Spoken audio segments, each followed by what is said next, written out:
Hello, my friends, and welcome back to a new episode of Social Scoop Podcast. This is a podcast by Your Soulcialmate, hosted by none other than me, myself, and I, Kristen Bousquet. I am KBoosk on Instagram, and I bring you all of the best news on social media, as well as bring on an amazing guest to give you an inside scoop on what it's like to work in this creative and crazy industry. We have so much news to go over today, so we're gonna dive right into it. So first little update that we have here is actually a TikTok update. So you can now tag anyone in a video on TikTok. So not just in the caption, like actually in the video. So basically what this looks like, when you are finishing up the video, you'll be able to go onto the @mention button. You can put that on your video somewhere and then actually tag the person there that you want to be a clickable link, similar to how you would on Instagram stories, so that you can actually tag again if you're a brand, if you're working with a brand, or maybe you're showing like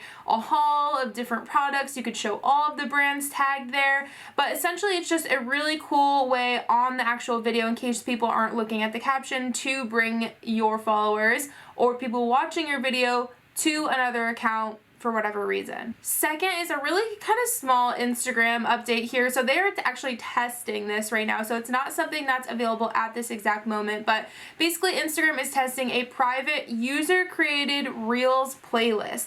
So essentially what this will look like when you save Reels in a collection. So when you hit that save button, save it into a specific collection of maybe, you know, reels that are inspiring, or reel formats that I want to try, or trending reels, whatever you want to make a collection of.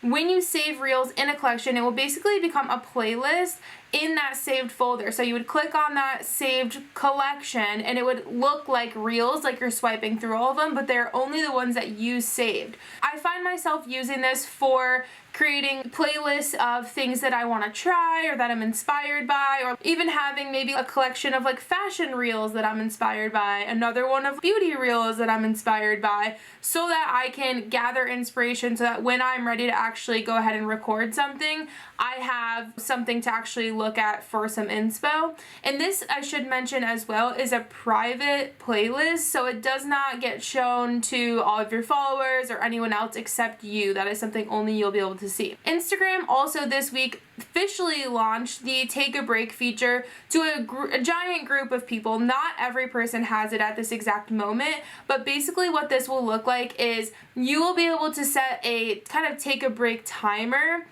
every 10, 20, or 30 minutes that you're using the app. So it's basically there to say, hey, you've been kind of on here for a while, do you want to take a break? And it gives you options of things you can do to take a break, which I think is really cool. However, it seems kind of weird to me that the only options are 10, 20, and 30 minutes, because typically if I'm on Instagram, I'm probably going to be on there for more than 30 minutes. So the 10 and 20 option are already out of there. I would like a 30-minute, 60-minute, and 90-minute option if I was going to use this, because again, I'm definitely, with this being my job, but also as a user, like we spend a lot of time on Instagram, so I feel like it definitely should have longer lengths of time. However, because this is a feature that they're just testing right now, technically, they kind of put it out there to a group of people. If it goes well, Adam Mosseri did say that it will be going live within maybe a month. So if you don't have it now, maybe about a month from now, we'll all be seeing it. There may be some changes that they want to work out as well. But either way, I think it's kind of cool. And I like the idea of Instagram reminding us to take a break, because sometimes we don't realize we need a break, but we need a break. Okay? If you are full-time on Instagram, or even just a hardcore creator on Instagram, or even just a hardcore user of Instagram, you know, it's easy to get lost in there. Not so much as TikTok is, but Instagram, you could definitely still get lost in there. So I think that would be very helpful. Next up, TikTok launches the Creative Exchange platform. So this kind of has a lot going on with it. So let me walk you through basically what it's going to look like. So this Creative Exchange platform is going to enable brands to pitch with a campaign brief to influencers, and then the creators can then respond to and arrange sponsored content deals. So basically the brands will be able to put their briefs out there. They can invite certain creators, put it out there to everyone, and then those creators can choose to take part in that partnership or not. Basically, brands sign up for the Creative Exchange platform. It is only available to verified profiles for brands, which I really appreciate, because then you know you're working with legitimate brands. It's very easy to get scammed as an influencer, so I think this is going to be very helpful. Then they'll be able to choose from a range of campaign types, such as story or product intro, and it will basically kind of give you an example as a creator of what this brand is looking for. So maybe it's like unboxing or haul, or maybe like a story about the product that you can talk about. It gives the influencer a little bit more information about what the brand is looking for, which, as we've talked about in past episodes, it's very important to have that clarity between you and the brand. So I do think that this is very smart. When I first saw this, I was like, oh, sick, I'm gonna sign up as a creator, obviously, so I can see what this is all about. It did say that only, quote, relevant creators can also sign up for this platform. So then, as a relevant creator, quote, you will then receive email notifications about projects that fit your profile, and then you can basically make your direct exchanges with the brand. So I went to ads.tiktok.com/business/creative-production-pro, and you can sign up there as a creative partner. However, because this feature just came out, not everyone can sign up. So I actually was not able to sign up. You can basically register, and then once you get through the registration, it basically says that it's only available to invited creators, which I think is what they mean by relevant creators. I would like a little bit more clarity on what the hell relevant creators means, but basically it says right now, while this is so new, you have to be invited by the brand to actually be able to sign up for this new kind of platform. And when you go to that website that I gave you, the ads.tiktok.com one, you can sign up there or try to sign up there as a creative partner. However, it is not your TikTok login information. I was trying it a million times and I couldn't figure out why it wasn't working for me, and then I realized it's basically like a totally new website, and you do have to create a new registration for that. So if you are gonna play around with that, just know it's not your actual TikTok username and login, and I hope that saves you some time, because I did it for a very long time. I was like, what the fuck? Why is this not working? It doesn't make any sense. This is my login. So yeah, there you go. You're welcome. Next up, we have Instagram is adding a new text-to-speech and voice effects option in Reels. These, I believe, are released to everyone who has Reels at this point. I personally already have it. A lot of my friends I've seen already have it. So the two different things that we're getting here, so text-to-speech, obviously this is very similar to TikTok. If you are a TikTok user, I'm sure you already know about this. Basically, it allows an auto-generated voice to read your text aloud, and you can choose which text you want it to actually read.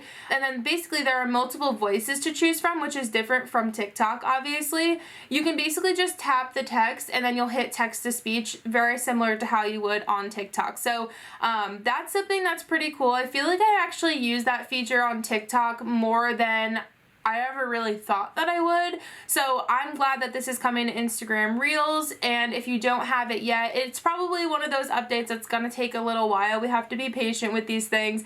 We know that it never gets released to every single person all at once, but hopefully in the next week or so, everyone already has this feature. The second little feature that they're coming out for in Reels here is the voice effects. So it's a tool that allows you to modify the audio or voiceover in a reel. So I don't know how often I'm going to use this, to be honest, because I think the options are kind of weird. So there's helium, giant, vocalist, announcer, and robot. These all feel very like juvenile to me. I mean, I guess you could make some like funny videos with like the helium or the robot one or something, but the rest, I don't know. They all kind of seem like something I probably would not really ever use. But I'm waiting for someone to prove me wrong. You know, I see people do like funny, stupid things all the time on TikTok, and I'm like, oh my gosh, I would never have thought to do that or use that feature, but like I'll try it. So I can see this being kind of cool, but maybe missing the mark a little bit for me. If you are looking for this feature though, it does live under audio controls and effects once you're actually in the Instagram Reels editing area there. So those are just about all of the updates that I had for you today. However, I did learn something new this week that I've never heard of before that I love, and I think it's so important for any creators out there, especially creators who are making Reels or really creators who are making TikTok videos. So I learned about something called a Virality Clause. And honestly, I mean, I am so deep in this industry, I'm really surprised that I've never heard of this. I'm thinking it's something pretty new, especially with TikTok. I feel like this applies the most to that platform. Essentially what a virality clause is, it's a clause that you can add into your contract as an influencer working with a brand that says if this video goes viral, and goes viral, quote unquote, would be something that you need to clarify in this clause of the contract. If a video goes viral and hits X amount of number of views, your brand that you're working with would be responsible for paying you an extra virality fee because your video outperformed what you typically would see in terms of performance. So this is really cool, especially again on TikTok. I feel like of all the platforms, I think TikTok truly is the easiest one to go viral with. So it's really cool that this is something that you could add into a contract and possibly make a decent amount of money just because your video popped off. Which, like, most of the time on TikTok especially, you don't really have to even do any extra work for it to go viral. Sometimes it just does. Even on Reels, like, you post a video and then sometimes 2 weeks later, you're like, why is my video at 50,000 views? Like, I posted this 2 weeks ago. So definitely a really weird concept, but again, it's another way to up your ticket price as a creator. Now, don't ask me how much I would charge for something like this. I'm still thinking about the numbers in my head. I would love to hear your opinion on this. What do you feel like would be a reasonable fee for a brand if your video got like 500,000 or higher views? I mean, that's a really big difference from what I typically see on TikTok. So, you know, a brand's paying me maybe $500 to $700 for a quick, easy TikTok video. You know, it's probably seeing maybe around 1,000 views. Like, if I reach 500,000 or 1 million, I really should be paid more for that. Like, my work is getting out there to so many more people. I'm advertising the brand to so many more people. That brand awareness is like off the hook there. So I think this is really interesting. However, again, I really am not sure what I would charge for something like this. I'm going to ask around, I'm going to do some research, and I'll come back to you with the answer. But what do you feel like would be fair? I'm really curious. If you're listening to this right now, I want you to pause it, send me a DM on Instagram, and tell me what the hell you would do for this. Like, what would you charge? I don't know. We'll sit on that. So before we dive into today's guest, who's my lovely friend Zoe, she is amazing, as all of our guests are. I feel like I say that every week, but I'm really just so blessed to have really fucking awesome people around me, and she is definitely one of them. So Zoe is a great Instagram and TikTok creator who you will definitely love hearing from. We went through a lot of things that they don't tell you about influencing, and I think it's a very important episode to listen to if you are someone who's just getting into this industry, because we talked about a lot of things that maybe you wouldn't expect. Zoe also gave us a lot of insight on management, as she did sign with a management company not too long ago, who I'm actually going to start working with as well, hopefully, because she really talked them up so much, and I'm excited to learn more. So I'll keep you updated on how all of that goes. One thing I do also want to mention, obviously, if you're listening to this, you've probably checked out our Instagram at this point, and if you've checked out our Instagram, you know that we have a great mentorship program.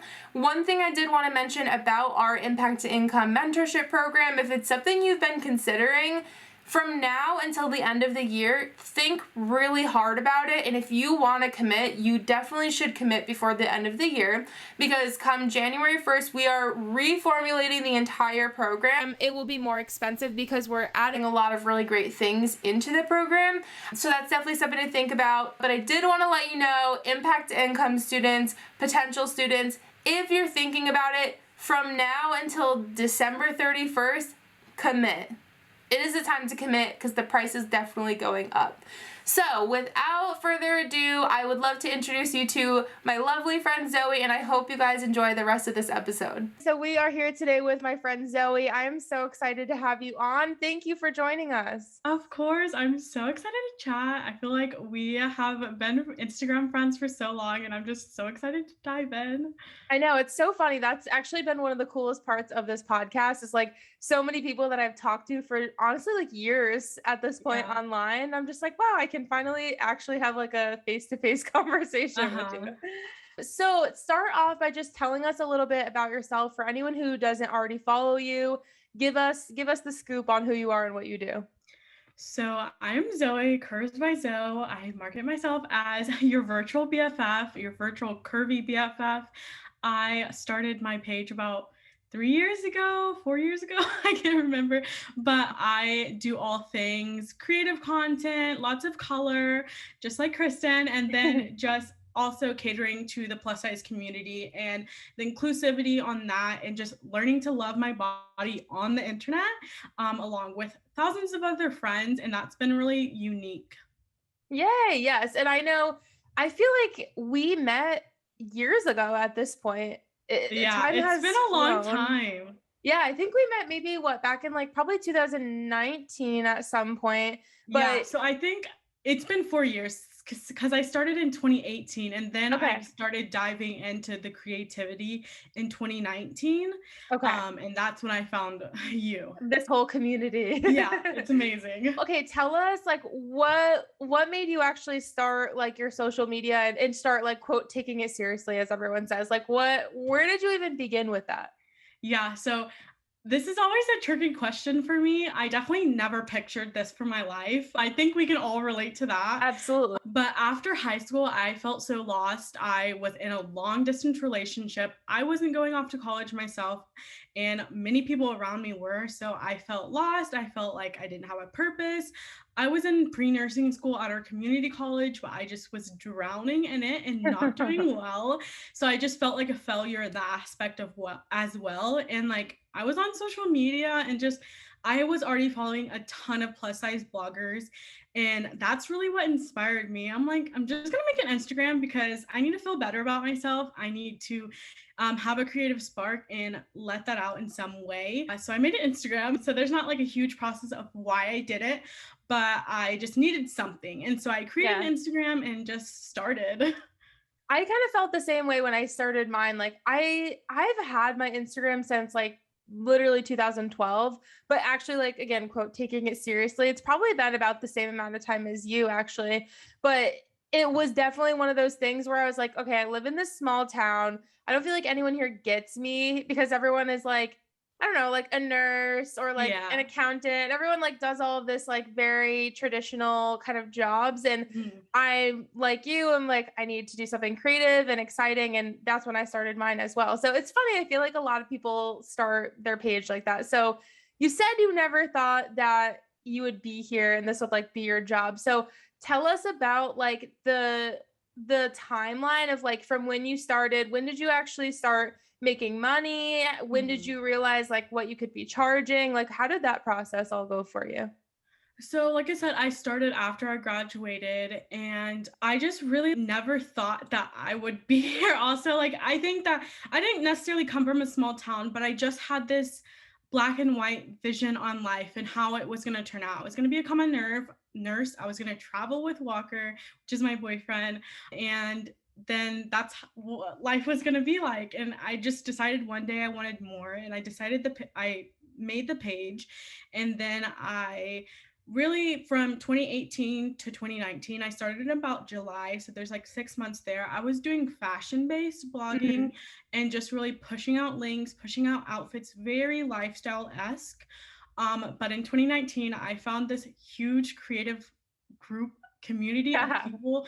And like once you tap into that, there's no turning back. And I think there's a absolutely. lot of us that are in the creative community that feel that same void. Like at first, when you're starting, you have no idea where this is going to take you. But once you tap into what you really want and who you are and discovering yourself on the internet, and then you really find these people that you relate with and feel so included with, it just takes it to whole another level. And I think Right. that your community also senses that.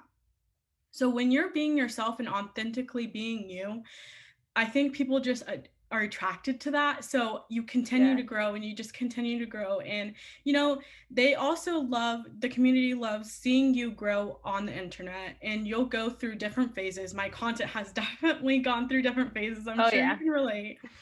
So seeing that people were really interested in me being myself and showing my body and wearing what I wanted to wear, it just really made me think that like, wow, I can take this seriously. So I think in about midway to 29, 6 months into 2019, I was like, okay, this is something. I think at the beginning of the year, I had started to monetize a little bit, doing Hmm. a lot of gifted and whatnot. I think that's how we all start. And then at 3,000 followers, I got my first paid collaboration, and I was just shocked.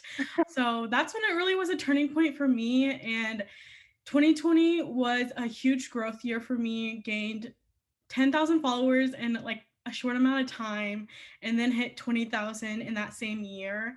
So ever since then, we've just been trucking along, learning as we go, and monetizing just keeps growing.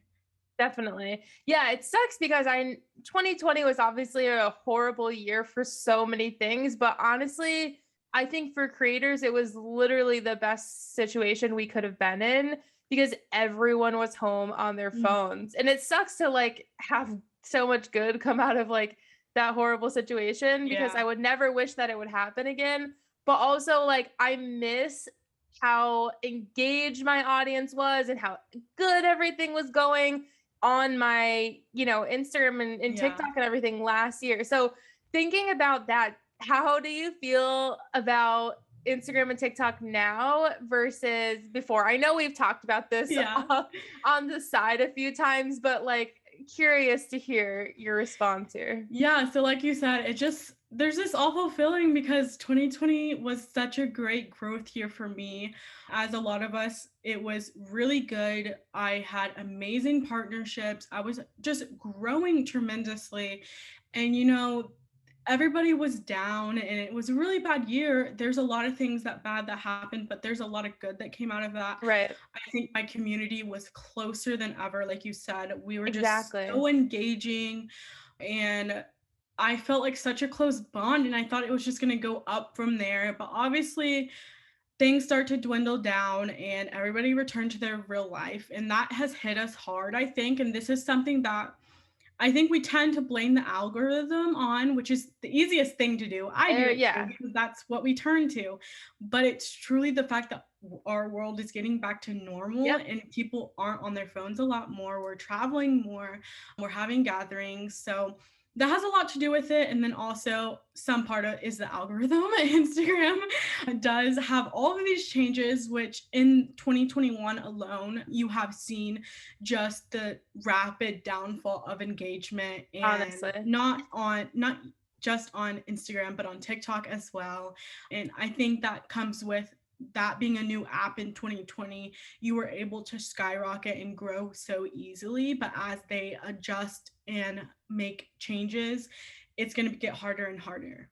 Exactly. Yeah, I feel like there just have been so many updates, even in just the last month, Mhm. that I'm like, what are you guys doing? Can we like have a weekend shutdown where you just For do all real. the updates and then we can go back to normal? Because I do definitely feel like some of those things affect, what happens for us with Mhm. all of our numbers and how things perform. But you're right. It definitely is a lot of like external factors too. I know for me, like my engagement this summer was probably the lowest it's been in a very long time. But I'm thinking like people didn't get to do anything last summer. Like this is Mhm. the summer that they're like, all right, I'm going here, I'm going there. I'm Mhm. not spending any time on my phone. Like I'm going to be at the beach. I'm going to be, like people are out doing things. So you're right. It is so easy to blame the algorithm. And again, I think there's a percentage of the Yeah. issue that is attributed to that, Mhm. but there is really just such a big lifestyle shift in how people are living this year. So obviously things, are going to be different. I want to hear a little bit about like how because I know you talk about rates and things like that. Like you're very open about that kind of Mhm. stuff. So I'd love to hear about what was the process of you, like for whatever you charged when you had 3,000 followers versus now, because there is nowhere that people can just go and be like, how much should I charge? Okay, this done. Like, how do you figure that out, or how did you figure that out along the way? Yeah, so I think it's just definitely a learning curve, but also leaning on my community of creators in general, the fact that everybody's so transparent. And I think that's why I strive to be very transparent because I truly learned from those around me and especially you as well. Like, I just think that Thanks. we all absorbed each other's information and talked to each other more. But I think also trial and error. When in the beginning, I was definitely doing a ton of gifted free work, as we all did. But Mm-hmm. then I started to charge like $100 at 3,000 followers. And then I think I was still around 3,000. A brand came to me with 600, and I was just like, what? What? So once I started learning that brands would actually pay this, I started to increase and just, it was a trial and error. Like I would send this off and hold my breath and they would actually accept it. And I was like, what? This And is that's your new insane. rate. But yeah, I think around 3,000 followers, I created a media kit and just really started to dive in and understand the engagement rate and what that means and try to dissect these contracts and what this means in exclusivity and whitelisting. I think I'm still learning, but We all are. once I hit about 5,000 to 6,000 followers, I started charging from like $600 to $800 depending on what they needed, obviously. And I still did a fair amount of gifted collaborations, even being that big. I would say that big now because now that I look at micro influencers, I'm like, that's still a ton of people that you're It influencing. is. Right. So I think that once I started realizing that these brands had these budgets and will pay for good content, I just started charging more and more. Once I really found my craft and creative content and my realm, what content I wanted to put out, then brands really started realizing in that and got interested in my creativity of the colors, the stickers, and everything. Yes. So I could really market myself better. And so I could just go up to a number that I just never thought I would be getting paid. I am now charging 3,000 to $4,000 per post, which is obviously Amazing. flexible. But I think also in Q4, which we're in now, I'm definitely up there and it's just gonna go up from there. But it's awesome to really learn how much these brands actually have rather than them giving you a run around. And once you have that knowledge, there's no Right. going back because you really have that power of saying, this is what I'm worth and I'm not going to take any less than Yeah. that. And once you have that confidence, you're golden. Yeah, and actually, like thinking about confidence, I actually in our last episode, it will have released at this point. We were on with Sonia, and she talked a lot about confidence too. And we were like, confidence is literally such a mandatory thing in Yeah. every part of our job. Being on the internet, like putting yourself out there, that's a big portion of confidence. Going Mhm. out and shooting with your tripod and like the middle of a random street where people are walking by and Yeah. yelling, confidence, negotiating, confidence. Like Mhm. so much of it just has to do with just like believing in yourself and just like putting it out there, seeing Mhm. what happens, and then you just figure things out from there. Lots of Yeah. trial and error in our industry, that's for sure. So when you talk about rates and everything now, so I know you have a manager, right?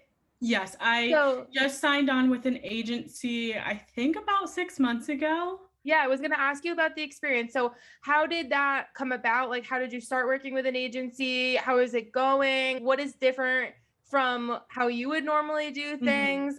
Let's Yes. hear about that. So I started with an agency back in I can't remember the exact date, but I believe it's been about 6 months now. And I'll shout them out. Blogist, they're amazing. I love chatting about them because seriously, I've had some bad experience with sourcing agencies. I think this is a very scary thing for creators in general, especially micro creators, Yeah. micro influencers. So I had run into a few bad instances and just not having trust in these agencies.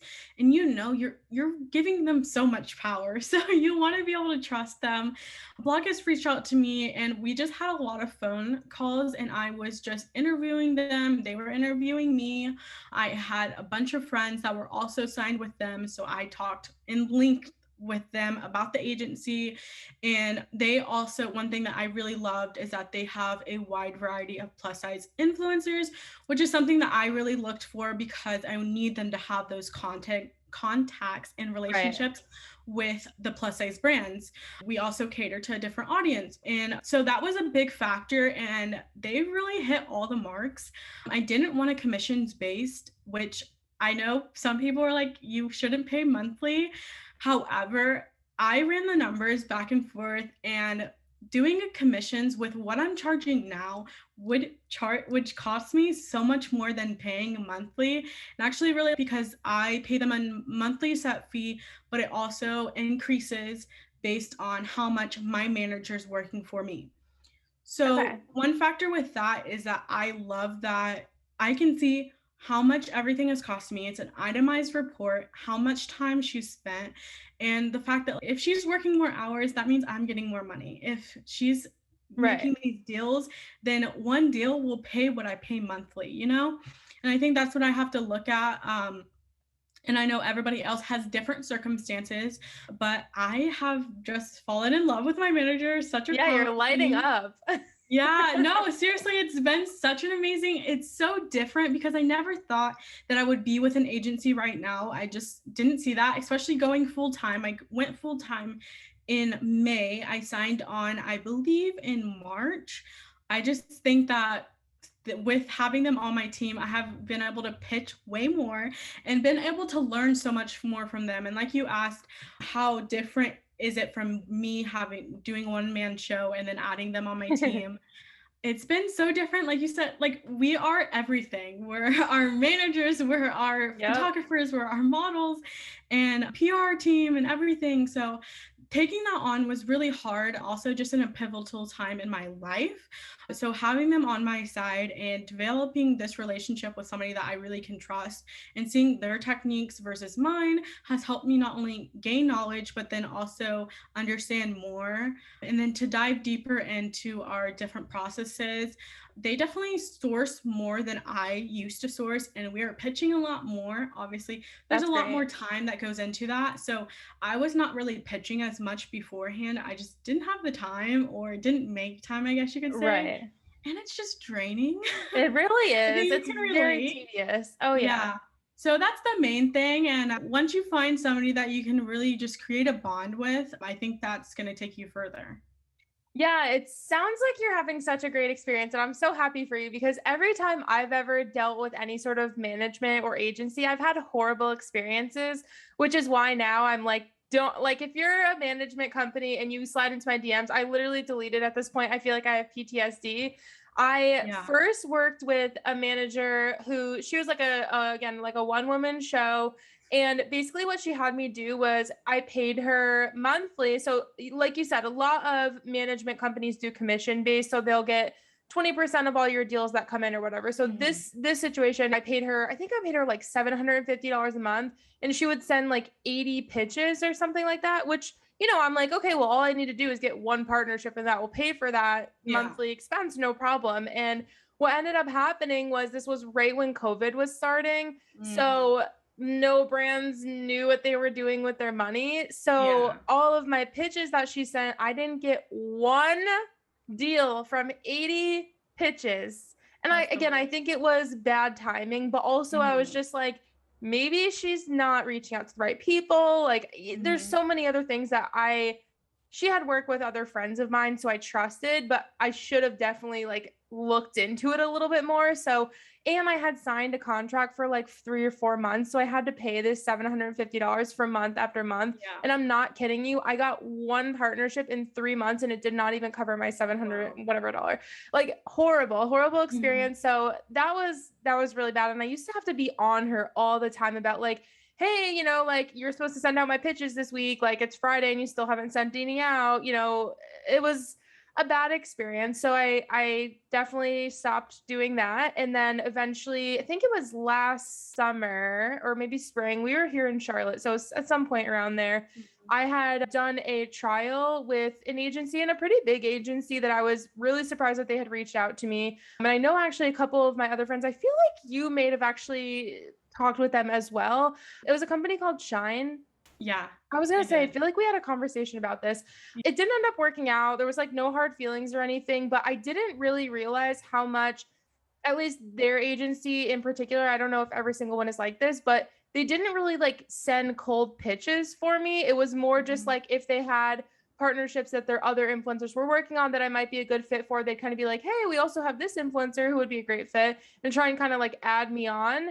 But they would Mhm. never send out like a cold pitch for me, which I thought was what would be happening. So I ended up with a few partnerships through them, but most were ones that already came into my inbox and they just negotiated for me, Mhm. which was good and bad. I mean, I definitely learned a lot. That's when I really learned about what I could charge, because she was asking for like over $1,000 when I was asking for like 700 bucks, Yeah. and I was like, holy shit, maybe I should start asking for this much. And so that Mhm. was a big turning point for me and a great learning experience. But I definitely would have loved there to be more like her putting me out there to just like brands that I'd be a good fit for versus like brands that were already kind of in talks with their agency. So Yeah, of course. I haven't had great experiences. So I'm gonna look into the one that you're working Yeah, with. you really should. I think that I can relate on so many levels. I was so scared, but by word of mouth and just really talking to a lot of their clients, I took the leap of faith and I'm not looking back. I have a set fee, but also like I said, it can go up from there. But if Right. she also cold pitches me and I send her a list and I'm like, can you That's source great. these? Can you pitch these? And she's overdoing it already. And I don't have to stay on top of her ever. Like we have created a bond. So I feel like I am not just business all the time with her. So, and I Right. think once you can do that, they really are out here looking out for you and you have somebody, because when you're pitching, you're really pitching yourself. And so that's hard, but when you have somebody else pitching for you and they're just really like backing you up, believing Yeah. that you're worthy of this and explaining to the brand why you are worthy of this number, just really shows you how far you can get and how much you can get. Right. It's great to have someone else hyping you up and being like, no, she's worth this much. Trust me. So Yeah. definitely good to have someone like that on your side. I want to talk a little bit about it's funny because so I'm on your close friends list and I was watching your experience with a brand today. I feel like we all get on our close friends list and we're like, this brand, and talk about our bad experiences. So I'm curious to know, do you feel like with a manager you have less bad experiences? Like they kind of take that care of that for you? And what has been the worst brand experience you've ever had? Oh, you're gonna be in for treats. Oh gosh, I love But these stories. I think that I don't think that having a manager necessarily lessens the bad experience, but I do think that brands will take you more serious. And I don't Yeah, think that agreed. if you are a one man show that they won't take you serious, but I do think once you have somebody speaking for you, it's a whole different topic. And I think Right. as a plus size person, as a woman of color, that just even goes further for me. So having that backup just helps me be secure in everything. But definitely had a lot of stuff come up, even with the manager. Like the worst one, I can't even remember how long ago this was, but I think I talked about it on my close friends too. But this brand was just outraged by our number. And I think we pitched him 2,500 and he was asking for a ton of content and then just wanting a lot of rights and everything. And This man was outraged and did not hold back.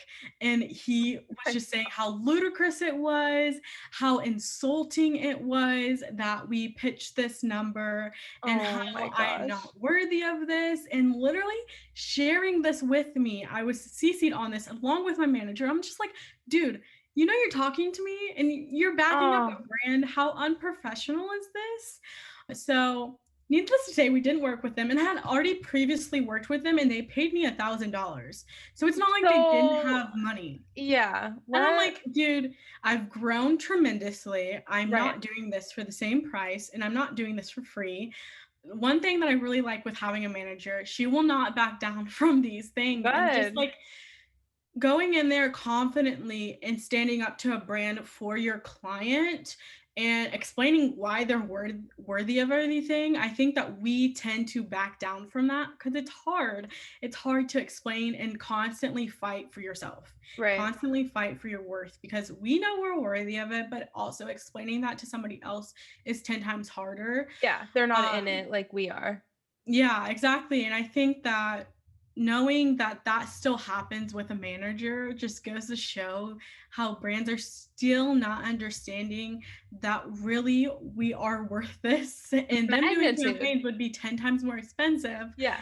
Um, but yeah, it's just interesting how disorganized, unprofessional these brands can be. Oh yeah. Sometimes I understand that it's time and place, and it's also the brand or their agency.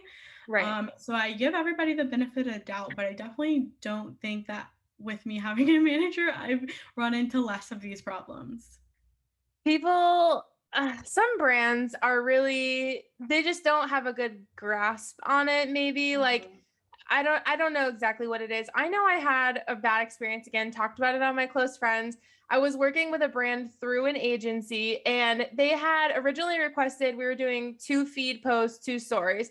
And it was for this company where I had to go outside and I had like these blow up like pool toy kind of things. It was like a big summer thing. So we had originally in the creative brief, there was a ton of information. It's obviously so important that you go through and read all of that, make sure it's in all of that. And I do that very religiously. I have, like my notes and everything. So I knew we needed to have more than one person. So I was like, okay, Andrew's going to be in it. We'll get the dogs in it.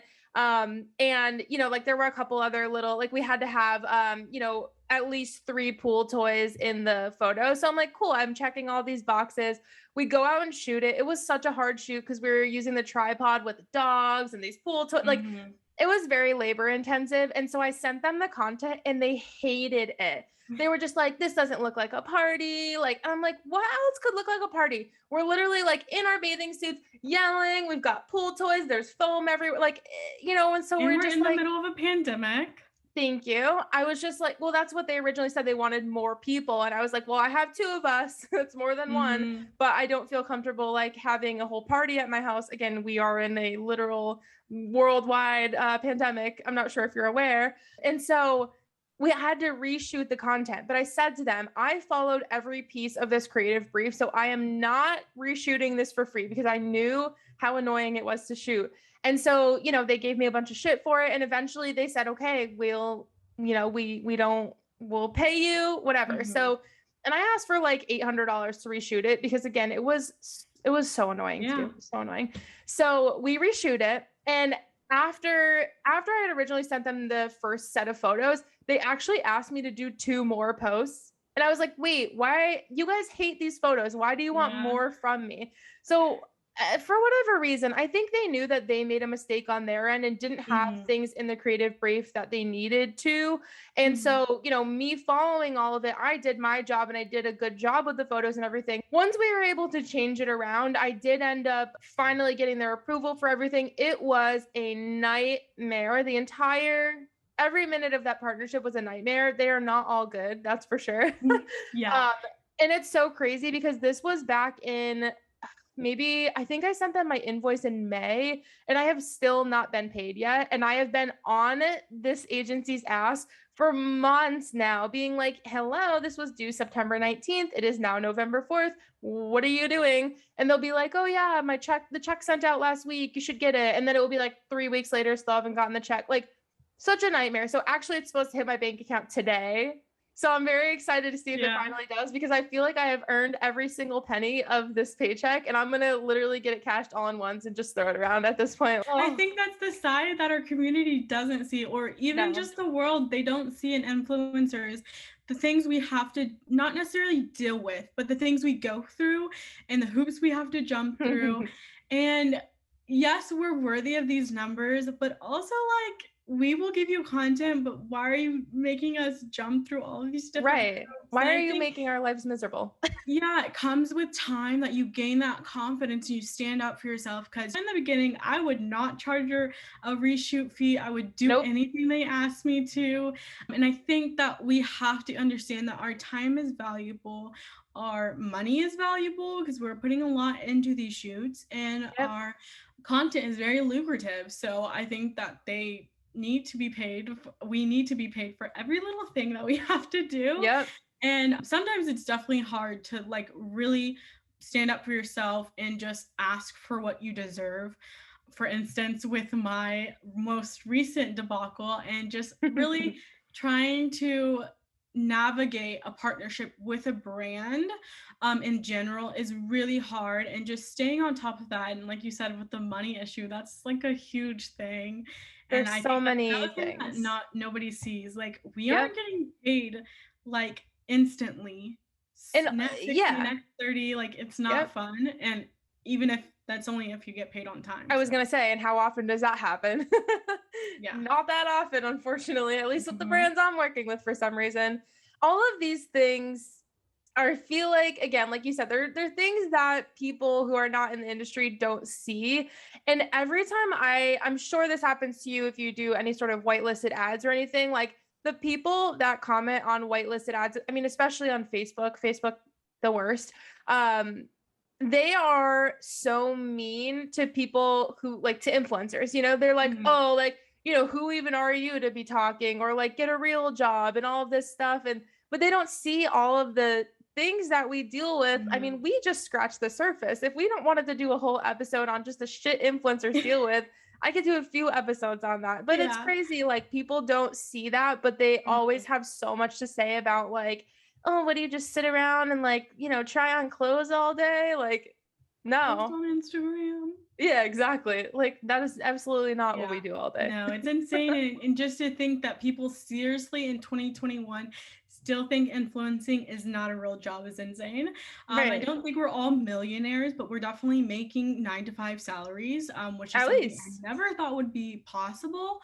But a ton of us are doing it. So you're going to sit there and say that it's not a real job, but I'm living off this income. Like, do you want to see our bank accounts? Yeah, exactly.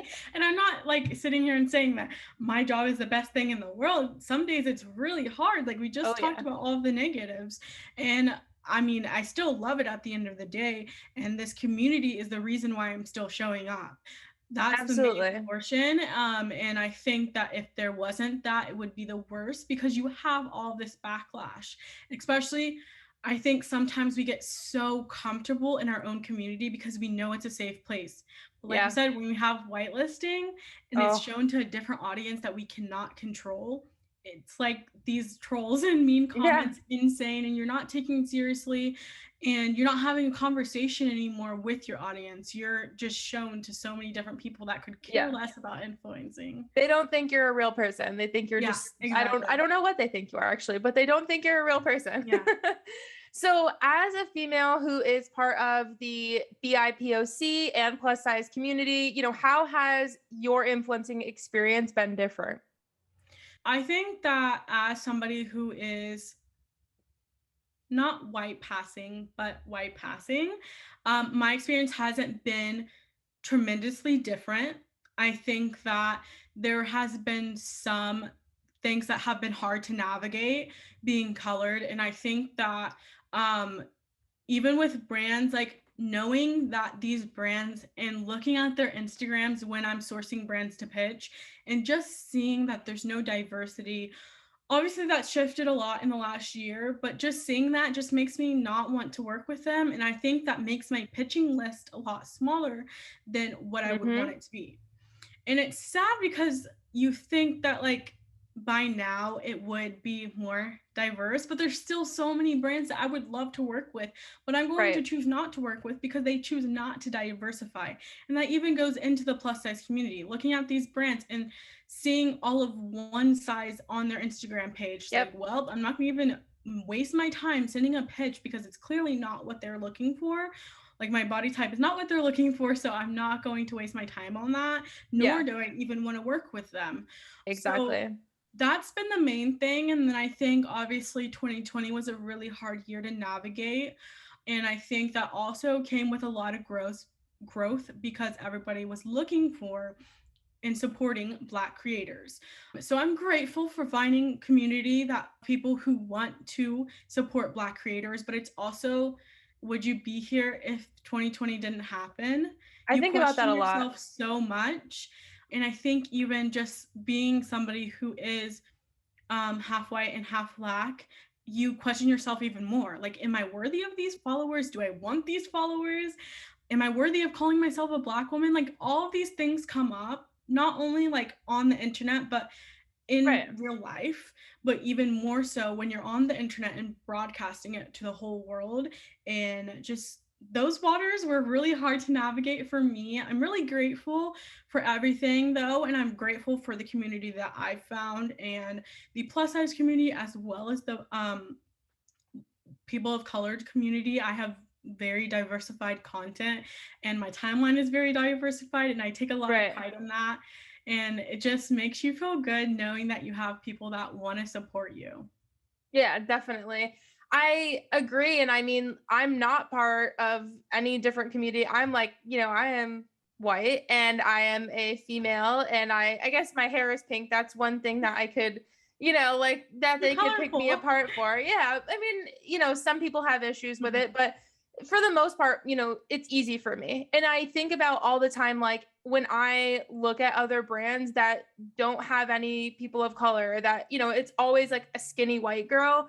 I'm just like, do you guys really think at this point in time that anyone in our generation who is your target audience is going to look at your page and be like, wow, this is a brand I love and want to support? Like, you have to diversify. But I think there's also a point where, like some brands I'll see have just like the one token Black girl, the one token like alternative girl. And I'm just like, Mhm. that doesn't feel authentic to me. Like there's a way to do it authentically and a way to do it because that's what's happening in the media, especially again after all of the events of 2020. People are like, well, we need to have a Black girl here. We need to have like, a Japanese girl here. Mhm. Like, but I'm like, it doesn't feel authentic. Some brands do it in a way that I don't love. Yeah, exactly. And I think you can also identify those brands very easily and it comes Absolutely. across very unauthentic.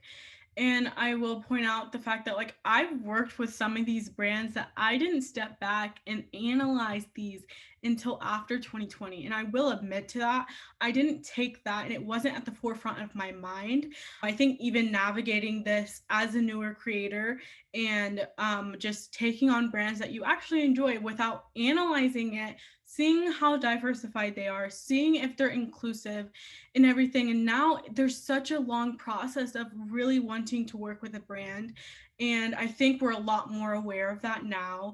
And Right. I think there's a lot of brands that have made a lot of headway and really just taken 2020 by storm and really learned from it. But you also identify those brands that really just Yep. added that token Black girl just because they needed to. Yeah. They wanted to keep making sales. Yeah. And Exactly. I think it's even harder to know that you've worked with brands like that. And then to see like one, because like literally have one Black girl model and Mhm. she's in every one of like every 3 posts you can see her. And I want to give everybody the benefit of the doubt and I don't want to cast doubt on everybody, but you also have to step back and think like, really? Like you Yes. don't see what I see? Right, exactly. Exactly. And I mean, that could also be an issue of like maybe their workspace is not diversified. So they don't see what you see, 1000%. So it's actually funny. I had one of my mentorship students, so she has pink hair. She recently dyed it pink. It used to be like a blondie, strawberry blonde kind of color.